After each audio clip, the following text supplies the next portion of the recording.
Kryetari i Partisë Demokratike të Vlorës, Hysni Shara, ishte i ftuar mbrëmjen e së njëjtës në emisionin Fokus në drejtimin e gazetarit Ermal Sika. Në datën 9 nëntor, qyteti i Vlorës do të zhvillojë zgjedhjet e pjesshme, ndërkohë që opozita vjen pas humbjes në zgjedhjet e përgjithshme.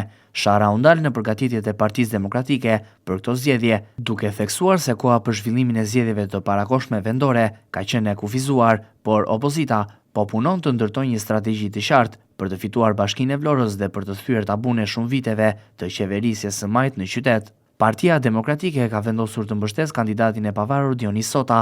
Sipas Sharës, zgjedhja e tij erdhi pas një procesi konsultimesh me strukturat e partisë dhe pas disa takimeve ku diskutuan dhe emra të tjerë të mundshëm. Ai shpjegoi se marrëveshja me Sotën erdhi si rezultat i ideve dhe gatishmërisë për të bashkëpunuar, duke theksuar se mbështetja ndaj tij ishte një vendim i mirëfillt politik, jo thjesht një taktikë elektorale. Shara bëri të ditur se strukturat e Partisë Demokratike në Vlorë kanë pritur pozitivisht kandidaturën e Sotës dhe se shumica e aleatëve opozitar e kanë mbështetur këtë vendim.